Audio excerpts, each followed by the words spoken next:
You have to have visionaries. You know, you have to have people that will think outside of the norm. We have to be given the power to tell our own stories.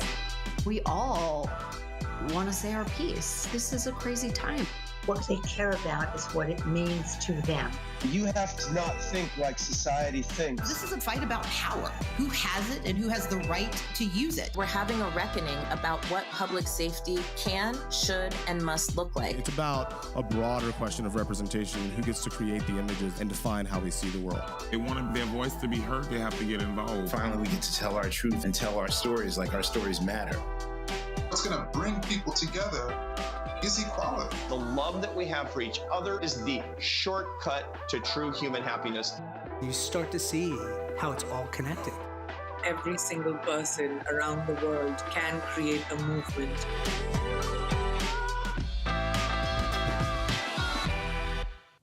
Hello, everyone. I'm Nicholas Thompson, CEO of The Atlantic. We are so glad to welcome you to Day 5 of our annual Atlantic Festival. As you may already know, the theme for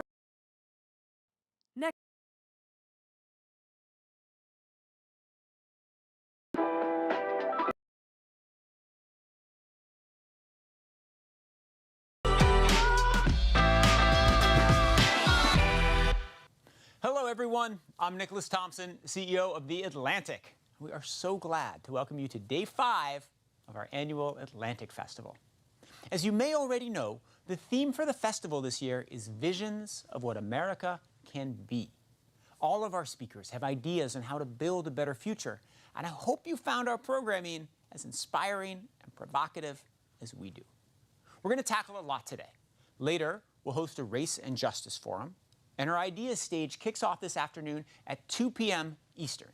And don't worry if you weren't writing that down. All of the details are in the agenda. Before we get started, we want to thank our underwriters who support the Atlantic's journalism and have given us the opportunity to offer the festival for free. Our underwriters are Facebook, our founding level underwriter, Boston Consulting Group, EY, Genentech, Southern Company, Walton Family Foundation. Those are our presenting level underwriters. Allstate and U.S. Bank are supporting level underwriters. American Federation of Teachers, Barclays, the Janssen Pharmaceutical Companies of Johnson & Johnson, the MacArthur Foundation, PayPal, Salesforce.org, and Truth Initiative as contributing level underwriters. Our exclusive media partner is NBC News. Thank you again. And even though our programming is virtual this year, we hope you will get involved from behind your computer screens by telling us where you're watching from in the chat function, visiting our booths, and engaging with other attendees via the networking function.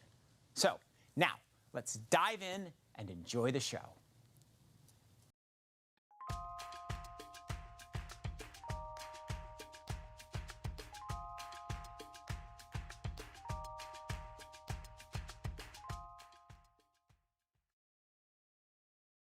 I'm Candace Montgomery, Senior Vice President and General Manager of Atlantic Live.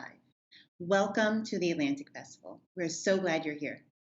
In this next session, you'll hear from some of our best writers and editors at the Atlantic, who are part of one of our biggest and most important initiatives, the Inheritance Project. The goal of this project is to unearth forgotten and discarded Black history. And we are so glad to hear from some of the voices behind the project over the next hour. There's a lot to talk about. But before we dive in, I want to thank our underwriter, Salesforce.org, for supporting the Atlantic Festival and the Inheritance Project. I also want to remind all of you watching that we hope that you will join in the conversation. You can do that by typing into the chat feature on the side of your screen. And after the event is over, you can learn more about visiting theatlantic.com/inheritance. Now, let's dive in. For our first session about how America's history of racism informs our present, please welcome two Atlantic staff writers, Adam Harris and Clint Smith. Senior editor Janisha Watts is here to lead the conversation. Hello, everyone, and thank you for being here. Adam and Clint, welcome to you both, so let's just jump right in. So both of you came out with new books. Adam, you're the author of The State Must Provide, sorry about that, about how American colleges have always been unequal. And Clint, in your new book, How the World Is Past, you wrote about the history of slavery and its ripple effects. Digging up and dissecting how our history informs our present is a big part of our work in the Inheritance Project. So Adam, to you first, why were you motivated to write about inequalities in our higher education system, and what did your research turn up? Yeah, so thanks, Janisha. I think when I first started on this project, right, it came out of a piece that I've written in my last story at the Chronicle of Higher Education before I came over to the Atlantic, and it really examined what states still needed to do to fundamentally desegregate their higher education systems. There's still 6 states that haven't proven to the federal government that they've done that, and so I was trying to figure out one, how we got to this point where we were, I think it was in 2018 at the time, and there were still 6 states that hadn't done this very fundamental thing. But then 2, I had attended a historically Black college myself, and I saw the broad faculty and staff support, the sort of communal energy that I had on campus, but I didn't see that reflected in the funding that these institutions had received, and also the historical underfunding that the institutions had fallen prey to. So I was really trying to understand the broad apparatus of higher education and understand why the institutions with more, Black and brown students typically have fewer resources, and why the institutions that have fewer typically have more resources. And so that was sort of the genesis, and then kind of understanding it through that history kind of led us up to, and understanding the way that public policy led us up to that point kind of really cemented the ideas for the book. Okay. And then Clint, you traveled across the country as you were reporting and researching for your book. How have you had to, I guess, relearn American history? Yeah, I think part of what I was interested in thinking about was to what extent are different places across the country reckoning with or failing to reckon with their relationship to this history. So the book began when I was watching the statues in New Orleans come down in 2017, 3 Confederate statues to Confederate leaders, P.G.T. Beauregard, Jefferson Davis, Robert E. Lee.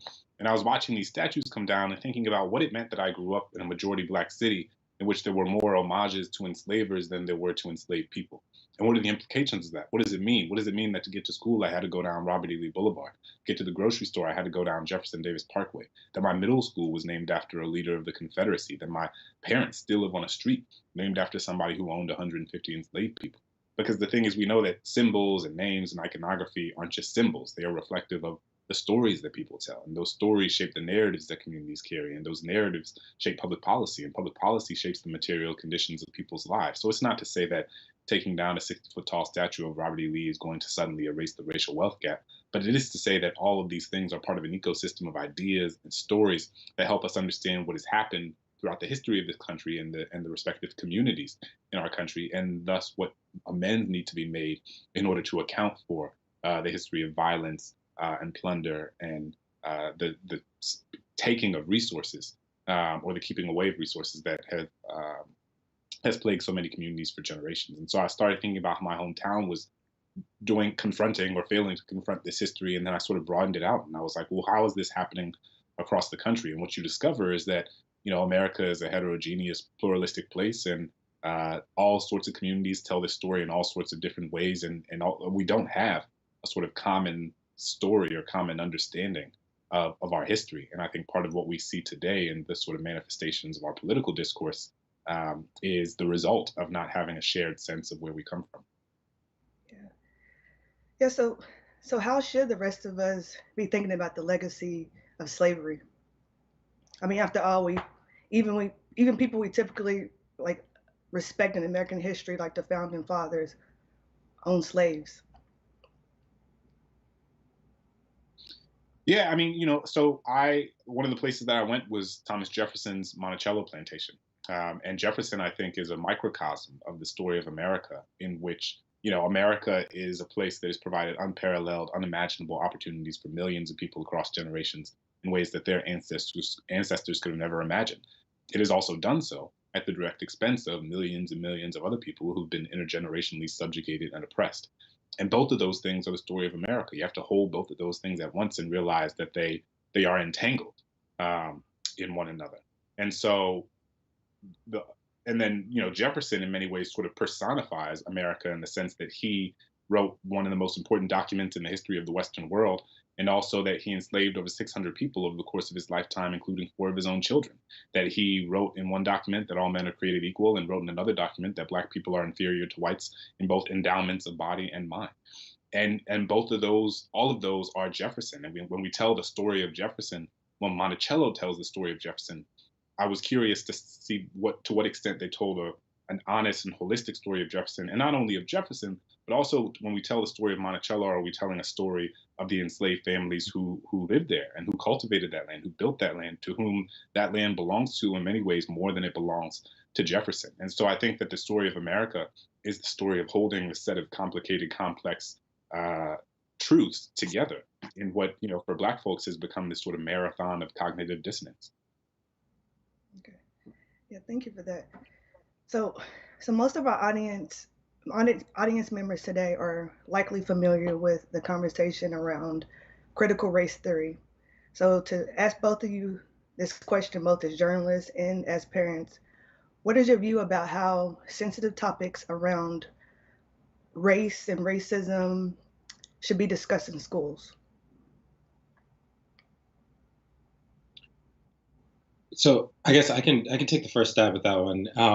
Historically, it's interesting at this moment because we're sort of in one of the first iterations where the sort of true history of race in America is actually in some ways being taught in schools. Like, right, it's not like they're beating them over the head with courses that would be otherwise taken in college, but just getting at some of the root fundamental truths about American society. I think that for a long time we have tried to take this rosy picture of American history, right? The sort of neutered version of American history that skips over the messy topics. But I think in the messy topics, that's where you end up getting towards the truth of how you make progress in America, right? If we're on a mission to make America a more perfect union, that first begins with understanding how we got to this point. And so, books like Clint's, books like, The State Must Provide, I think that these are texts that are seeking to really dig into what those root structures are and understanding how America thinks about itself and some of the flaws in that logic. And I think more generally, right, critical race theory is not being taught in schools. Like critical race theory as an academic framework is not being taught in schools. And I think that the more that we understand that part of that fundamental truth, that what you broadly understand as critical race theory is not actually what people are teaching in schools, the more important. But Clint himself being a former, school teacher, I imagine had some pretty salient views on this as well. Yeah, I mean, just to build on your point, part of what we are observing is that over the course of the last several years, I always make the joke that, in 2013, if you would ask a random person on the street what redlining was, they would have been like, is that a type of makeup? Like, is that Rihanna's lipstick line? Like, what is that? Like redlining? And now people have a more sophisticated understanding of the manifestations of racism, right? More people, not all people certainly, but more people recognize it as not just an interpersonal phenomenon, it is a historical one, a structural one, a systemic one.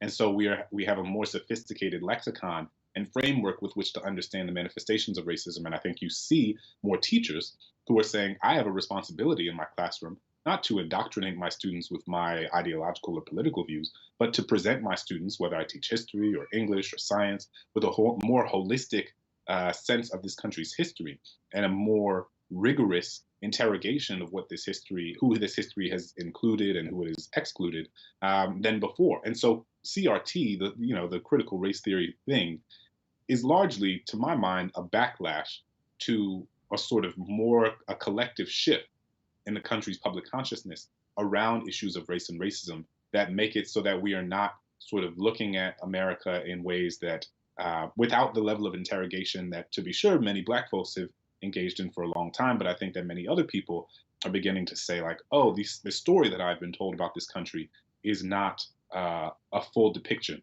of this story's history. And that pushes them to recalibrate their relationship to this country, how they see themselves fitting into this country. And so, for many people, that is an existential crisis, right? Like it is a threat to their identity, it's a threat to their sense of self.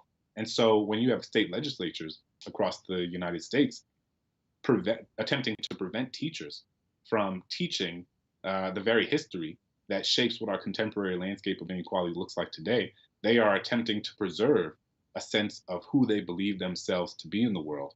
And you know, this is what has happened throughout history. There's a sort of different iterations of racial progress, and then there's backlash. And this is one version of a sort of backlash in which the Black Lives Matter movement has pushed this country to think more critically about itself.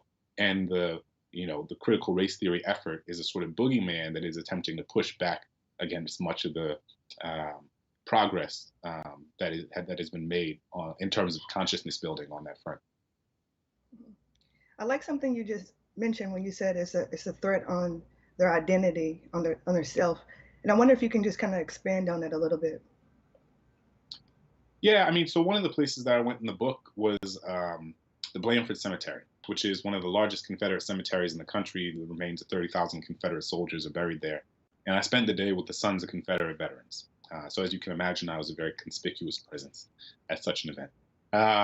And in having these conversations, what became clear to me was that for so many people, history is not about empirical evidence. It's not about primary source documents. It is a story that they have been told, and it is a story that they tell. It is an heirloom that is passed down across generations. It is something that grounds people in a sense of community and a sense of self that is not necessarily tied to facts, right? So I think about a guy I met named Jeff, who was a son of Confederate veteran, and he told me about how he and his grandfather used to sit in this gazebo, and his grandfather would sing him these songs and tell him these stories about the men who were buried here and all that they fought for, and the war of Northern aggression and protecting this Virginia community. And so Jeff grows up with these stories, which not only help situate his sense of self in the world, but also ground his relationship to his grandfather. And so if I come to Jeff and I'm like, well, actually, so much of what your grandfather told you is not true or is a lie, that is a threat to not only how Jeff has understood himself to come to be in the world, but also a threat to his relationship to his grandfather, this person that he loves, this person for whom his relationship is built upon a foundation of what I, or somebody else would be telling him is untruths, even if that is the case. And for some people, I think there are some people, many people who could say, I was told a story by people I love. That story is not true. I'm not defined by my family. I'm not defined by my lineage. I'm not defined by the decisions that those people made, and I can make a different set of choices. There are also people who feel deeply tethered to those stories and are not willing to accept any information that runs counter to those stories, because if they are to accept that information, for them, it feels as if they are to accept, it would disintegrate their sense of like who they are, who their family is, and how they all sort of fit into the larger American landscape. So Adam, let's go back to higher ed for a moment, because our education system has a huge effect on socioeconomic status, building wealth over time. And I just want to know if you can talk about the long-term effects of our racist discrimination in higher ed. Yeah, absolutely. And I think, it might be useful to go back to understand like where the stratification of resources in higher ed began, right? If you think about just after the Civil War, right, you had faculty at a place like the University of Mississippi who were actively saying, we would rather close our institution than enroll a Black student. Meanwhile, a place like Alcorn State University, one of the first, historically Black college founded for Black students in Mississippi, was founded in 1871. They were given a guaranteed appropriation of $50,000 a year for at least a decade. In 1875, when the so-called Redeemers sweep back into office, they reduced that appropriation to $15,000 a year. A year later, in 1876, they reduced the appropriation to $5,500 a year. And this is all at the same time as, the University of Mississippi is saying, well, we would rather close than enroll a Black student. So you see the sort of stratification of resources start to develop there. And even despite that, right, places like, historically Black colleges are still enrolling. Sorry, my dog is trying to join the conversation. She's hyped. He wants to understand the economics of higher education. Exactly. But even in spite of all of that, right? HBCUs are still producing 25% of Black STEM Oscars, 80% of Black judges, and um, that sort of creates an environment where these institutions that are really doing this yeoman's work are really being discriminated against. And until that original disparity is addressed, and not only original but ongoing disparity, right? We see situations even in this century where the funding has been massively disproportionate. So until that is addressed, we will still kind of see these unequitable outcomes, even though these institutions are doing remarkable work in spite of that history. Okay. So Adam and Clint, we're gonna leave it. We're gonna leave it there. Thank you both for joining us. We invite our audience members to visit a bookstore in the Atlantic booth, where you can learn more about the Atlantic and purchase books by Adam and Clint. Thank you. Have a good one. To discuss the unwritten rules of Black TV, please welcome Atlantic staff writer Hannah Giorgis and senior editor Lauren Williams.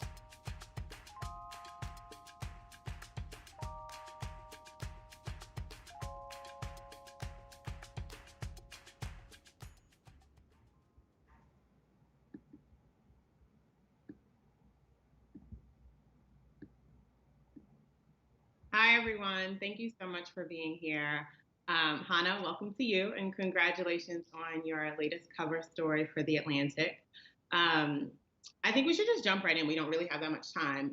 So I'm going to just go ahead and start with, so the story is called The Unwritten Rules of Black TV. So I would really love to know how the idea came about, how you sort of like centered on this idea. Had you been thinking about it for months, for years? Like, what really was the impetus behind this story? And if you could just take us through a bit of your reporting process and how everything sort of came together. Sure. Well, first of all, thank you. I think often about culture and power, and so some of this has kind of been in the background in my head for quite a while, especially since I wrote an oral history of the sitcom Living Single back in 2018. And in speaking with Yvette Lee Bowser, who's the creator of that show, a couple of the things that started coming up in those conversations were, to me at least, were all the places where one person could have said no. And this show that was such a big cultural hallmark for me, for so many people, just wouldn't have existed, or it wouldn't have existed in the way that we know it now, or with the characters that we see now. And I've always been interested in what are the critical junctures at which something shifts from either being non-existent to being its creator's biggest vision, to, right, like how do these things take shape? And some of how this story in particular started coming together is just conversations that I was having with Colin Murphy, with Jeff, about how much of a twilight zone last summer was in terms of representation and in terms of brands, including Hollywood brands, rushing to let us all know that they support Black people in every form. Per usual, I was interested in the receipts, right? What does it look like behind the scenes? It's easy to craft a thoughtfully worded statement and to put it up on your Twitter or on your Instagram. It's relatively easy to make like a Black Stories Matter hub on your website. But what are the decisions behind the scenes? And what has this stuff looked like for the past several decades, not just this year, not just since, Scandal or Shonda's work? Right. I think that's really great. And what I loved about the piece is sort of the span of time that you really sort of jump into. You really start, from the 60s and 70s. And I wanted to ask, you talked in the piece about Black creatives today experiencing kind of the opposite problem that Black creatives in the 70s were experiencing. So back then, most white executives only wanted to do light entertainment, and they didn't want to address the racial issues of the time. And now Black creatives don't want to be bound by trauma, and they want to show Black people living normally without strife. So what do you think about that tension and that sort of like reversal of priorities? It's tough. I think that about something that Tara Duncan, who's the president over at Freeform, said, which is that when we're telling these stories about hardship and white supremacy and racism exclusively, right? When those are the primary lenses through which we're telling Black stories, we're actually still telling stories about and through white supremacy, right? We're not telling stories about Black people's lives. We're telling stories about the things that Black people have to deal with. And that's a tension that did keep coming up as I was talking to folks who are working sort of now or have been working in more recent years.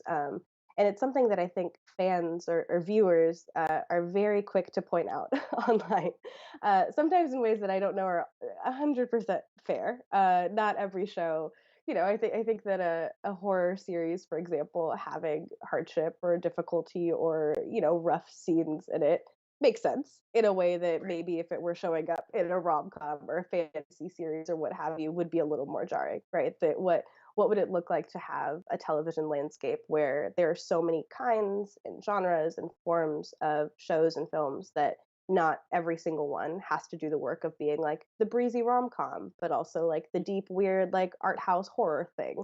And so sort of as we move toward something that I think is the sort of closest to an ideal that I can think of. Yeah. A lot of folks point to the Cosby Show as a pivotal moment in television that totally revolutionized the way that Black Americans were seen. But your piece spends, I think, more time on A Different World, which was a spinoff of the Cosby Show focused on Denise at college. And so can you talk about the effect that show had on the television landscape and why it was different from what we saw on the Cosby Show? Yeah, I mean, Cosby. Well, the Cosby Show obviously followed a Black family, right? Like they're sort of the pinnacle in a lot of ways of like a kind of middle, like upper middle class, respectable, educated, etc. Family, and that was and is important in some ways. But what I found really compelling about A Different World is that because it followed college students, it had a little bit more room and more license to explore issues more deeply.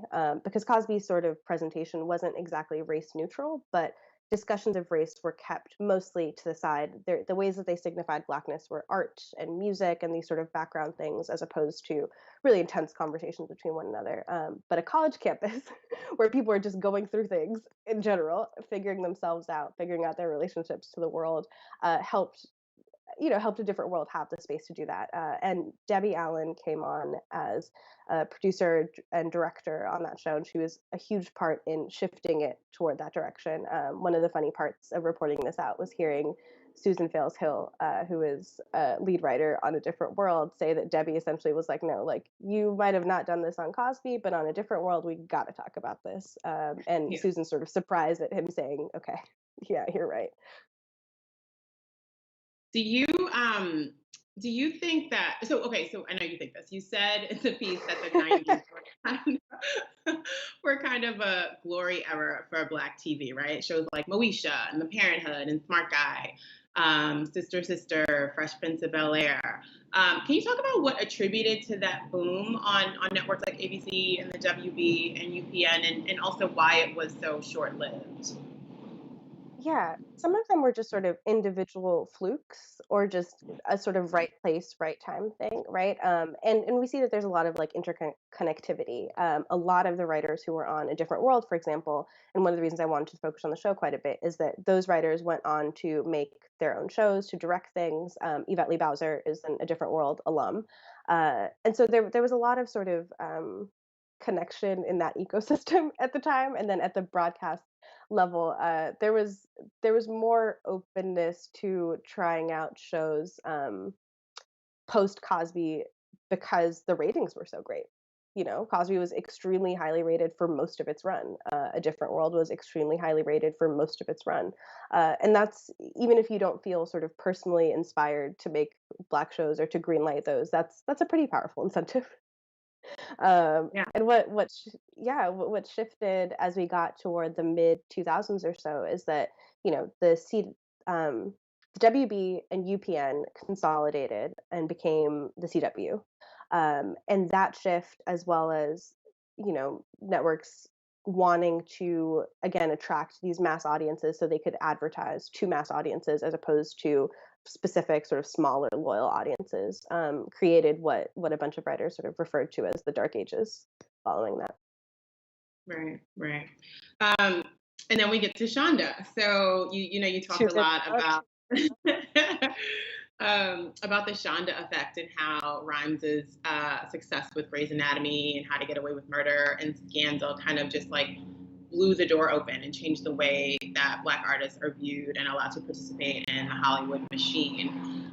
But in your interviews with writers and producers, did you get the sense that they felt that now the door is fully open for them, or is Shonda kind of an anomaly in a category of her own?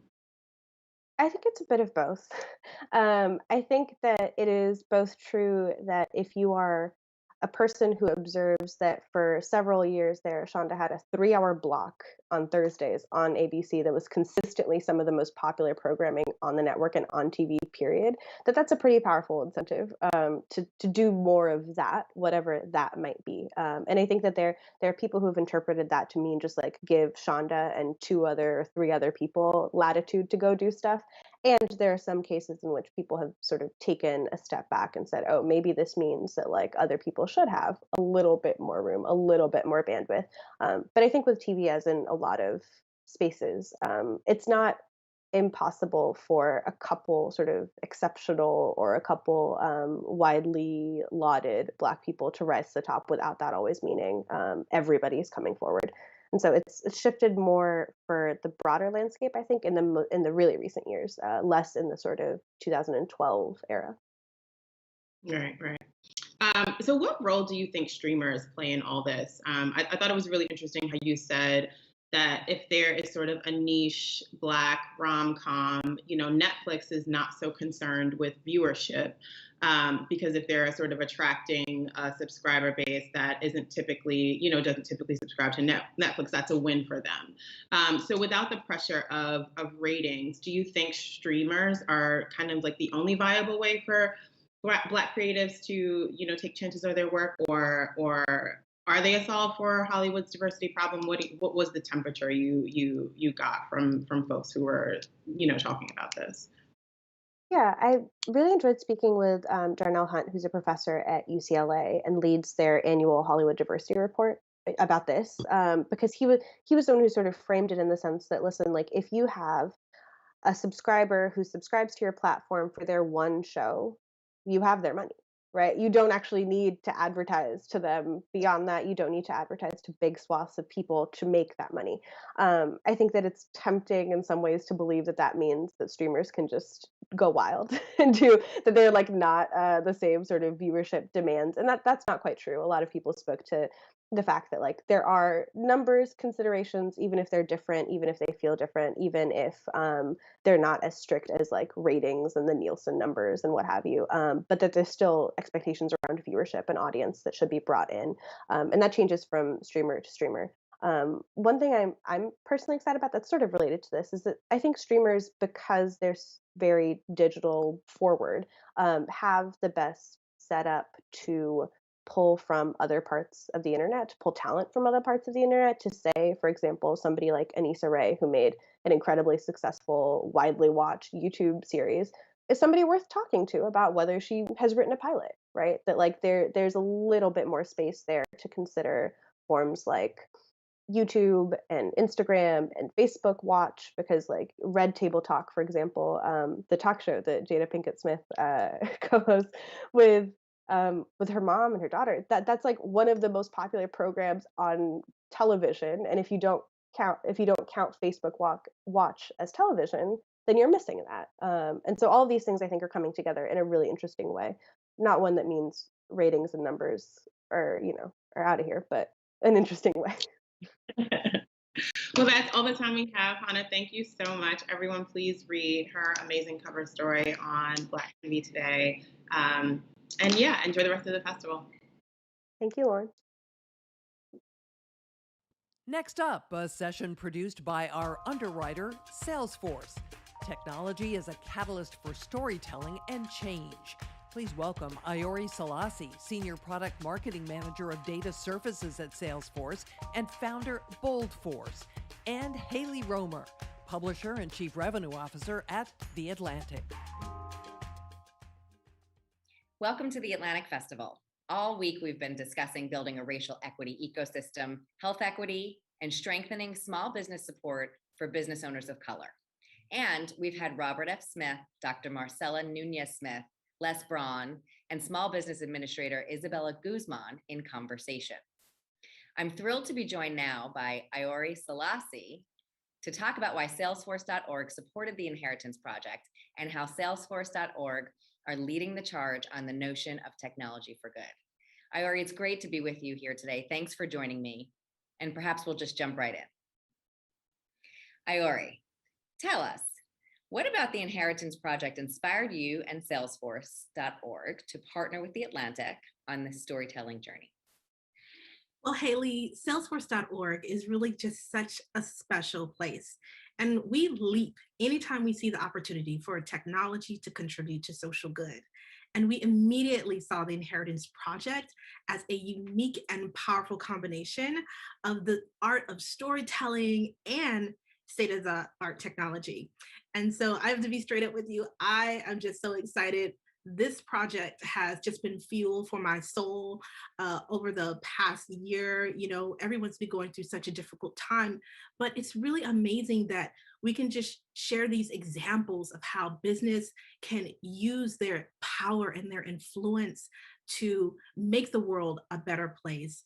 And especially with the inheritance, sharing stories of people who have been traditionally marginalized, because this work right here is actually what allows us to transform our future so that we're not working on the same problems that we're working on today, that we can work on greater problems and really just use our work and our passion to make the world a better place. Well, we are equally excited by both the project as well as by having Salesforce.org as an underwriting partner of the partnership. And you referenced something that I want to touch on for a second. You said it's great to be able to use business and technology as a force for good. So tell us, Iori, what does technology being used for good mean to you? Everything we do at Salesforce.org is built to power the purpose of thousands of nonprofits, educational institutions, and philanthropic organizations. And they rely on our technology to make an impact. And so that means that now more than ever, our personal passions and our professional choices can, as they ought to be, intertwined. And the work we're doing with the Inheritance Project spotlights not only lessons from our shared history, but also the potential of our shared future, like I said before. And I like to say we are our ancestors' wildest dreams, and we're really proud to stand in partnership with the Atlantic and the critical work that the Inheritance Project continues.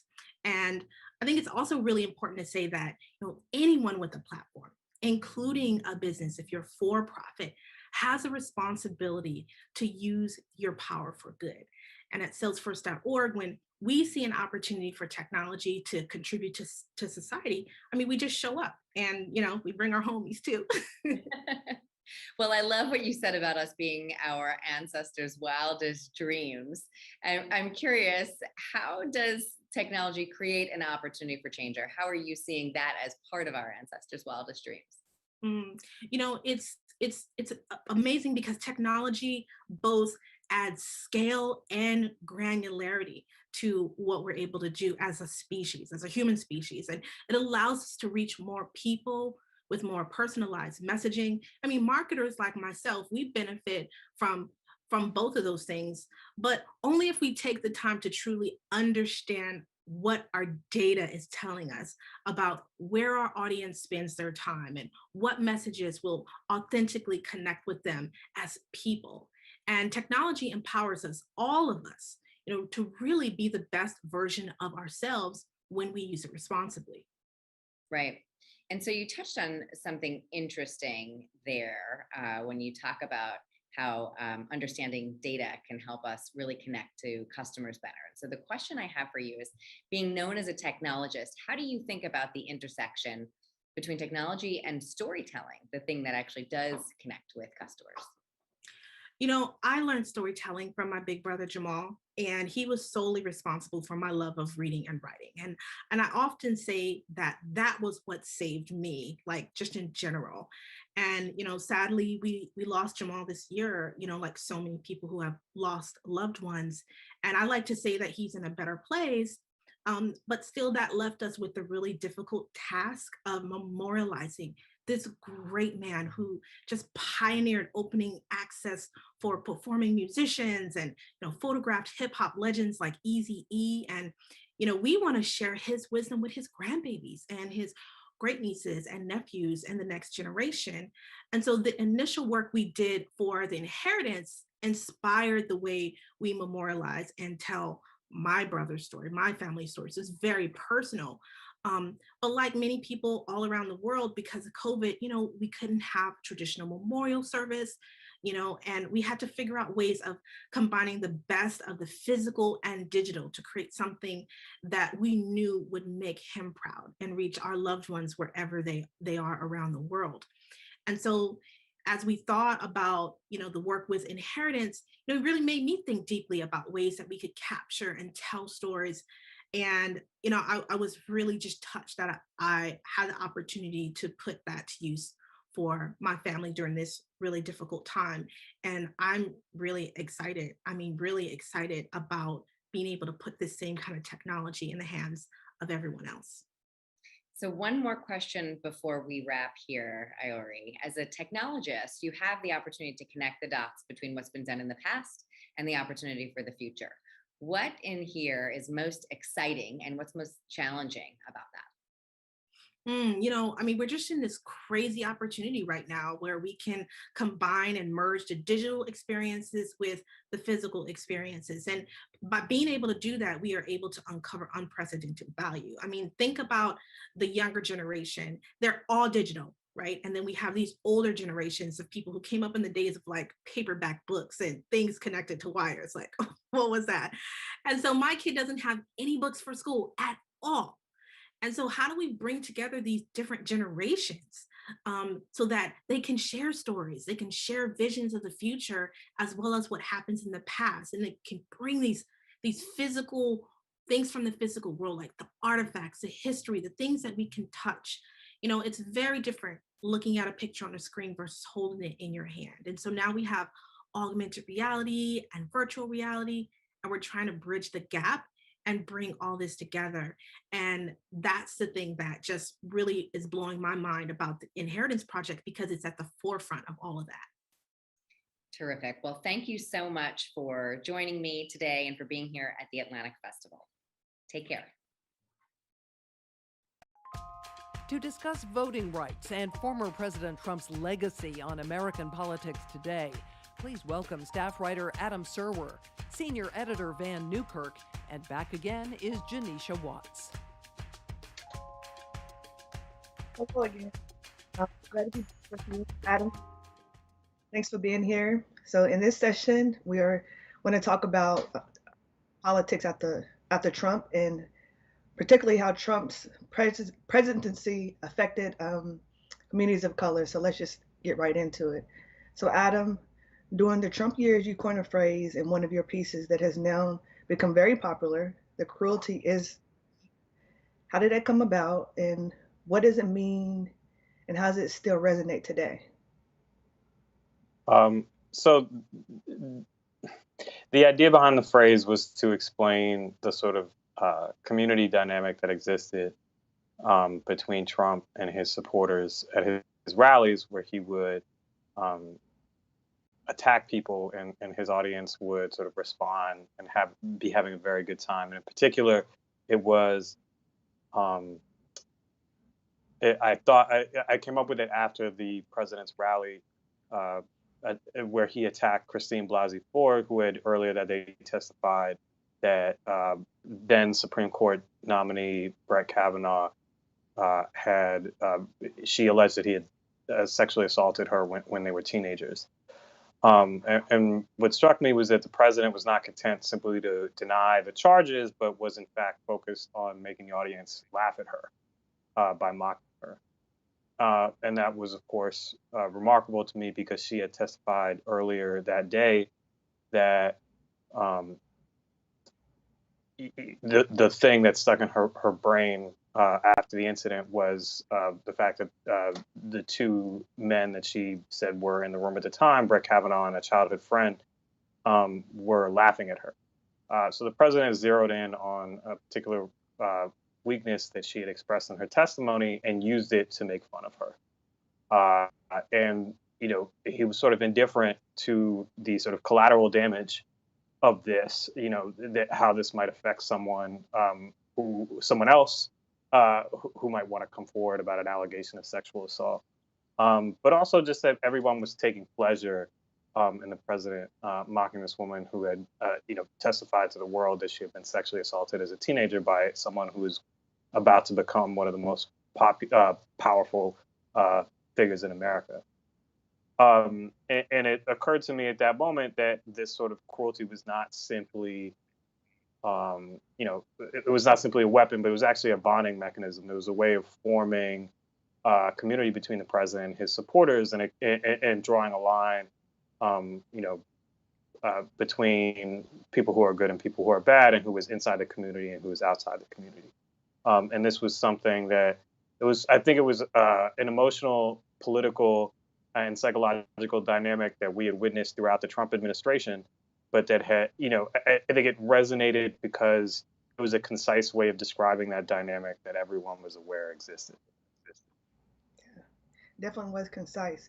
So the Trump years are over for now, but there is no question that he has shaped the legacy of the Republican Party, of our whole political process in Washington.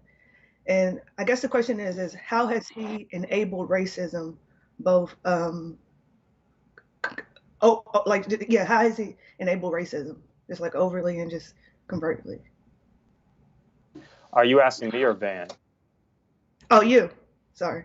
Oh, well, I think it's less useful to talk about the former president enabling racism than engaging in it. I mean, the president pursued a number of racially discriminatory policies. These policies were, in fact, at the forefront of his campaign, particularly in 2016.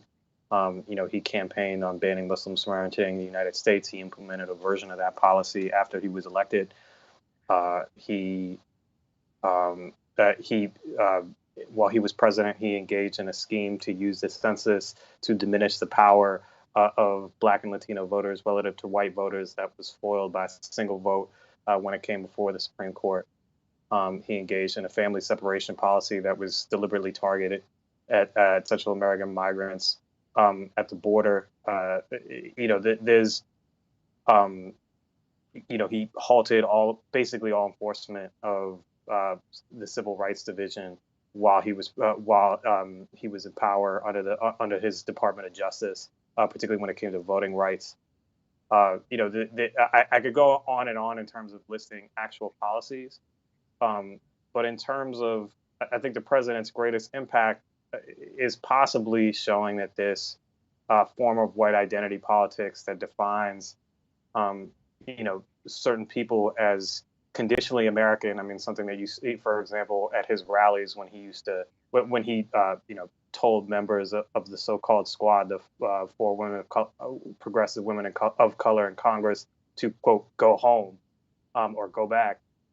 He was expressing the view that their citizenship was conditional, unlike those of him and his supporters. And so I think his greatest legacy will be, in some ways, reviving this type of politics where you draw a line between a sort of a racial definition of citizenship, where people like Donald Trump are unquestionably American, and people like his targets, people like Alexandria Ocasio-Cortez or Ilhan Omar, are only conditionally American because they are not white or not Christian. And I think that's something that he did not invent. That's a kind of politics that he revived and showed was still viable in the United States, but he of course did not come up with it. Okay, yeah, thank you for that. So Vann, you wrote a piece for our Inheritance Project about the Voting Rights Act. I mean, of course, it's a beautiful piece. So just tell us a bit about your own personal experience and what motivated you to write it.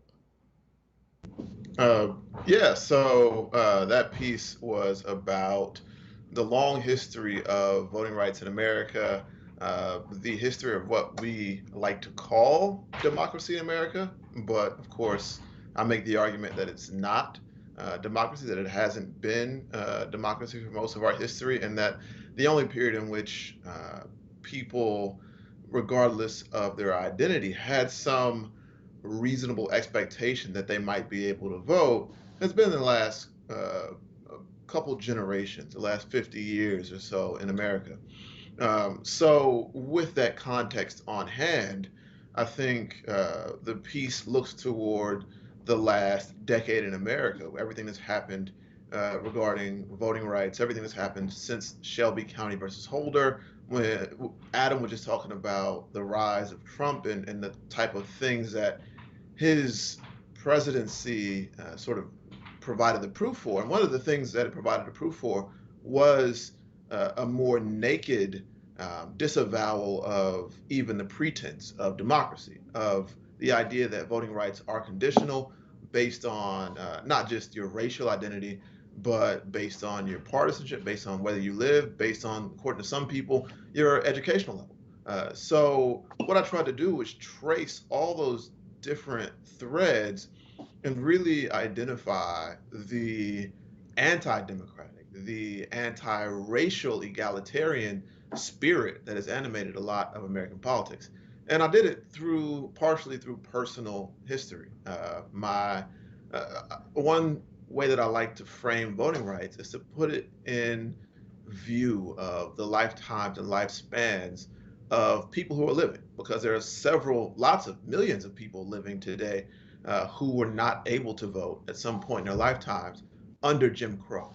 So I talk about my own family, my grandparents, who, when they had my mother in Mississippi, they were still subject to Mississippi's Jim Crow laws and weren't able to vote.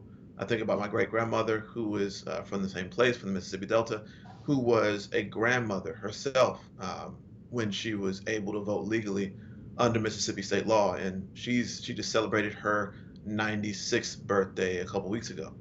So that was what the piece was about. And I think it connects strongly to Adam's points here about just what has been unleashed and learned about this country, again, in the last couple years. Since this winter, since when the piece was published, there has been a constant assault on voting rights, and not much has been done by Congress to protect access to the ballot box in some key states. And I guess the question is what do you make of the current voting rights crisis? And then also, how did we get here? So, I mean, it's looking more and more like we're going to end whatever, whether it's 4 years or 8 years of this Biden presidency. At the very least, we're going to end these 2 years of of Democrats having both houses in the White House. It's looking like there will not be any significant changes to voting rights law. There will not be any significant moves to address what Shelby County has done in terms of allowing states to implement very restrictive voter suppression laws. And what we've seen in the past year, especially since the election, which is states moving who have felt emboldened to restrict all types of voting that were used by, especially by people of color, students, people in cities in the last election. So really what you saw in 2020 was people campaigning on the idea that they were going to, that they saw the urgency of this moment, that they were going to finally do something that had not been done, that they were going to address voting rights in a robust way that hadn't been seen in a very long time, and they have not. And so it seems pretty likely to me that our peak political participation and our ability to see Black communities, especially involvement and shaping these elections, is probably going to wane in the next few years. Yeah, I mean, just to add to what Vann is saying, I mean, what you're seeing right now in the States is both Democrats and Republicans are engaged in a kind of race to the bottom to gerrymander their districts to be as safe as possible, because the Supreme Court has said there's nothing wrong with partisan gerrymandering. So you have a situation here in Texas, for example, where a partisan gerrymander is a racial gerrymander, but the Supreme Court doesn't care about that, so it's fine. But even in democratic states, you see politicians picking their own constituencies, which is exactly what the dissenters on the Supreme Court said would happen. And it's a shame because, there's no, the Democratic Party, in order to be competitive, is engaging in the same kind of behavior. Also because they're unwilling to do what would be necessary, as Vann said, on the federal level to sort of end this race to the bottom. But you just have a situation where democracy is in a kind of doom loop where nobody's willing to take. I mean, Democrats aren't willing to pass the kind of legislation that would be necessary to protect voting rights, and so politicians from both parties are engaging in this kind of partisan effort to minimize the impact of each other's constituents. Yeah, Adam, so can you explain to our audience how these systems are geared toward depressing the Black vote in particular? I mean, there's a number of ways to minimize or disenfranchise Black voters. You can have voting restrictions that have a disproportionate impact on Black voters, whether it's calling for voter ID that is essentially a poll tax. You can have essentially what are actually poll taxes for people who are formerly incarcerated, and you can do something that Vann has written extensively about, which has been taken to an almost scientific level, which is gerrymandering, which is you can make sure that Black voters are not influential enough within a particular congressional district to elect a politician of their choice. Or you can shove all those voters into a particular district so that they can elect only one congressperson while every other member of the delegation is from the other party. There are innumerable ways, unfortunately, that politicians have determined in order to essentially minimize the impact of Black voters and therefore minimize the necessity of politicians to be responsive to those voters. And one thing I'd like to stress is that all of these laws have to be considered in the aggregate. They have to be considered within the total anti-democratic spirit, within the larger cultural shifts and partisan antipathy towards Black voting in particular, because people like to take one or two of these laws and analyze them to see if they're going to actually affect turnout, right? They'll take, say, a voter ID law in a state and say, oh, it didn't seem to affect turnout that much in the last election. But what those types of analyses miss is that when you have this menu, this set of dozens of different laws passed throughout different states that are all designed to do one thing, that are designed to not just make it more difficult to vote, but to reduce the kind of likelihood that you even want to vote in the first place, that you don't want to go through these hurdles, that you don't want to maybe mess up and run afoul of these ever more confusing laws and be charged with a felony in a state like Texas. What happens in the context of these larger systems of this wall of laws that comes at you is they can chill our participation over time without any single law being considered entirely egregious. So that's what's happening right now, I think. Yeah, I think it's really, Vann makes a very important point, which is that the effects of these laws are cumulative. And it's also important to remember that Jim Crow didn't happen in a day. There was a long period of experimentation with devices that were meant to minimize the Black vote that would also superficially pass constitutional muster. That is, they did not explicitly mention race, and therefore they were not explicitly racist, even though the purpose of these laws was in effect to eliminate Black political participation. And when you look at the way that the Supreme Court talks about things like this, for example, John Roberts, when he wrote his opinion in the Muslim ban, he said, well, the executive order doesn't mention religion. And that is a message to states that, look, if we simply make it so that we don't mention race in a racially discriminatory measure, then the Supreme Court will say that's fine with us. And that is, in effect, the position that the Supreme Court has taken, because a majority of the justices of the court take the ideological position that government efforts to remedy racial discrimination are actually more harmful than racial discrimination itself. Yeah. Wow.